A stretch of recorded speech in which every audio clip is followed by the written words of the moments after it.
ओम नमः शिवाय। श्री शिव महापुराण रुद्र संहिता सृष्टि खंड 16वां अध्याय।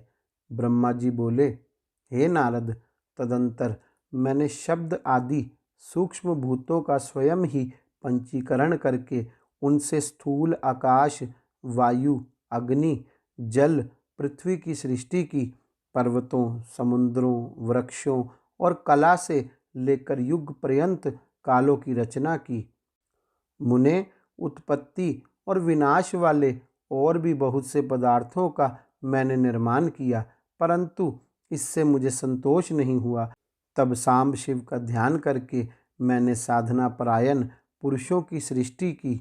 अपने दोनों नेत्रों से मरीचि को, हृदय से भृगु को, सिर से अंगिरा को, व्यान वायु से मुनि श्रेष्ठ पुलह को, उदान वायु से पुलस्त्य को, समान वायु से वशिष्ठ को, अपान से क्रतु को, दोनों कानों से अत्रि को, प्राण वायु से दक्ष को, गोद से आपको तथा छाया से कृदम मुनि को उत्पन्न किया और संकल्प से समस्त साधनों के साधन रूप धर्म को उत्पन्न किया। हे मुनि श्रेष्ठ, इस प्रकार महादेव जी की कृपा से इन उत्तम साधकों की सृष्टि करके मैंने अपने आप को कृतार्थ समझा। हे तात, तत्पश्चात संकल्प से उत्पन्न हुआ धर्म मेरी आज्ञा से मानव रूप धारण करके उत्तम साधकों के द्वारा आगे प्रवर्तित हुआ। हे मुने, इसके बाद मैंने अपने विभिन्न अंगों से देवता, असुर आदि असंख्य पुत्रों की सृष्टि की और उन्हें भिन्न भिन्न शरीर प्रदान किया। हे मुने, तदंतर अंतर्यामी भगवान शंकर की प्रेरणा से अपने शरीर को दो भागों में विभक्त करके मैं दो रूपों वाला हो गया। हे नारद, आधे शरीर से मैं स्त्री हो गया और आधे से पुरुष। उस पुरुष ने उस स्त्री के गर्भ से सर्व साधन समर्थ उत्तम जोड़े को उत्पन्न किया। उस जोड़े में जो पुरुष था वही स्वयंभू मनु के नाम से प्रसिद्ध हुआ।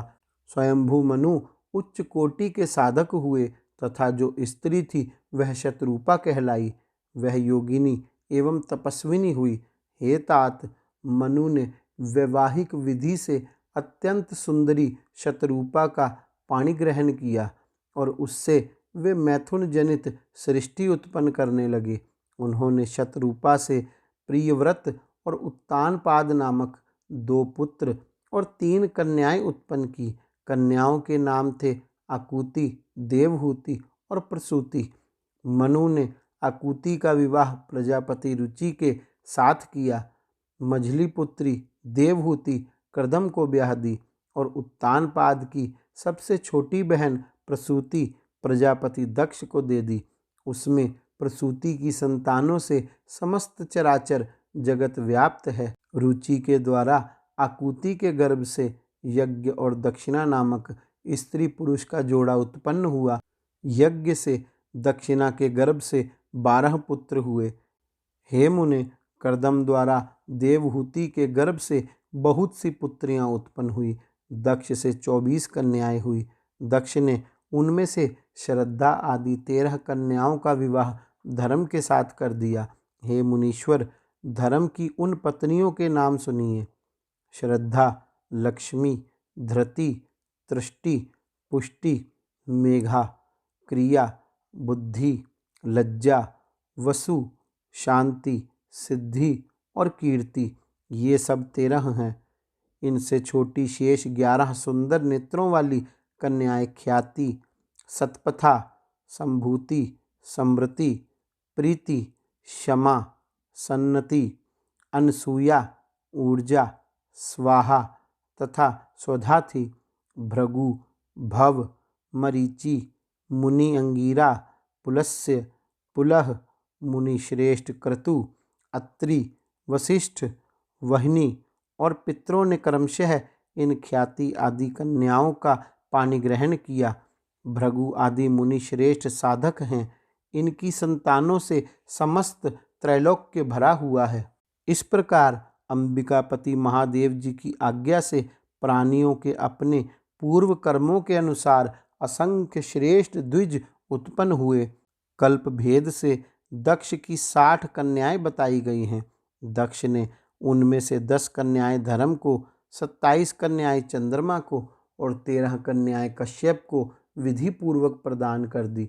हे नारद, उन्होंने 4 कन्याओं का विवाह श्रेष्ठ रूप वाले ताश्रय के साथ कर दिया। उन्होंने भृगु, अंगीरा और कुशाश्व को 2-2 कन्याएं अर्पित की। उन स्त्रियों तथा पुरुषों से बहुत सी चराचर सृष्टि हुई है। हे मुनिश्रेष्ठ, दक्ष ने महात्मा कश्यप को जिन 13 कन्याओं का विधि पूर्वक दान किया था, उनकी संतानों से सारा त्रैलोक्य व्याप्त हो गया। स्थावर और जंगम कोई भी सृष्टि ऐसी नहीं जो उनकी संतानों से शून्य हो। देवता, ऋषि, दैत्य, वृक्ष, पक्षी, पर्वत तथा तृणलता आदि सभी कश्यप पत्नियों से पैदा हुए। इस प्रकार दक्ष कन्याओं की संतानों से सारा चराचर जगत व्याप्त हो गया। पाताल से लेकर सत्यलोक पर्यंत समस्त ब्रह्मांड निश्चय ही उनकी संतानों से सदा भरा रहता है, कभी विरक्त नहीं होता। इस प्रकार भगवान शंकर की आज्ञा से ब्रह्मा जी ने भली भांति सृष्टि की। पूर्व काल में सर्वव्यापी शंभु ने जिन्हें तपस्या के लिए प्रकट किया था, रुद्रदेव के रूप में उन्होंने त्रिशूल के अग्रभाग पर रखकर उनकी सदा रक्षा की। वे ही सती देवी लोकहित का कार्य संपादित करने के लिए दक्ष से प्रकट हुई। उन्होंने भक्तों के उद्धार के लिए अनेक लीलाएं की, जिनका वामांग वैकुंठ विष्णु है, दक्षिण भाग स्वयं मैं हूँ और रुद्र जिनके हृदय से उत्पन्न हैं, उन शिवजी को 3 प्रकार का कहा गया है। मैं ब्रह्मा, विष्णु और रुद्र तीनों गुणों से युक्त कहे गए हैं, किंतु परब्रह्म अव्यय शिव स्वयं सदा निर्गुण ही रहते हैं। विष्णु सत्वगुण, मैं रजोगुण और रुद्र तमोगुण वाले कहे गए हैं। लोकाचार में ऐसा व्यवहार नाम के कारण किया जाता है, किंतु वस्तु तत्व इससे सर्वथा भिन्न है। विष्णु अंतःकरण से तमोगुण और बाहर से सत्वगुण से युक्त माने गए हैं। रुद्र अंतःकरण से सत्वगुण और बाहर से तमोगुण वाले हैं। और हे मुने, मैं सर्वथा रजोगुण वाला ही हूँ। ऐसे ही सुरा देवी रजोगुणी हैं। वे सती देवी सत्व स्वरूपा है और लक्ष्मी तमोमयी है। इस प्रकार परा अम्बा को भी 3 रूप वाली जानना चाहिए। इस प्रकार देवी शिवा ही सती होकर भगवान शंकर से ब्याही गई, किंतु पिता के यज्ञ में पति के अपमान के कारण उन्होंने अपने शरीर को त्याग दिया और फिर उसे ग्रहण नहीं किया। वे अपने परम पद को प्राप्त हो गई। तत्पश्चात देवताओं की प्रार्थना से वे ही शिवा पार्वती रूप से प्रकट हुई और बड़ी भारी तपस्या करके उन्होंने पुनः भगवान शिव को प्राप्त कर लिया। हे मुनीश्वर, इस जगत में उनके अनेक नाम प्रसिद्ध हुए। उनके कालिका, चंडिका, भद्रा, चामुंडा, विजया, जया, जयंती, भद्रकाली, दुर्गा, भगवती, कामाख्या, कामदा, अम्बा, मृडानी और सर्वमंगला आदि अनेक नाम हैं, जो भोग और मोक्ष देने वाले हैं। ये नाम उनके गुण और कर्मों के अनुसार हैं। इनमें भी पार्वती नाम प्रधान है। इस प्रकार गुणमयी तीनों देवियों और गुणमय तीनों देवताओं ने मिलकर सृष्टि के उत्तम कार्य को निष्पन्न किया। मुनिश्रेष्ठ, इस प्रकार मैंने आपसे सृष्टि कर्म का वर्णन किया। ब्रह्मांड का यह सारा भाग भगवान शिव की आज्ञा से मेरे द्वारा रचा गया है। भगवान शिव को परब्रह्म कहा गया है। मैं विष्णु और रुद्र ये तीनों देवता गुण भेद से ही उन्हीं के रूप हैं। निर्गुण तथा सगुण रूप वाले वे स्वतंत्र परमात्मा मनोरम शिवलोक में शिवा के साथ स्वच्छंद विहार करते हैं। उनके पूर्णावतार रुद्र ही साक्षात शिव कहे गए हैं।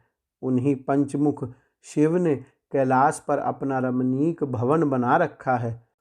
प्रलय काल में ब्रह्मांड का नाश होने पर भी उसका नाश कभी नहीं होता।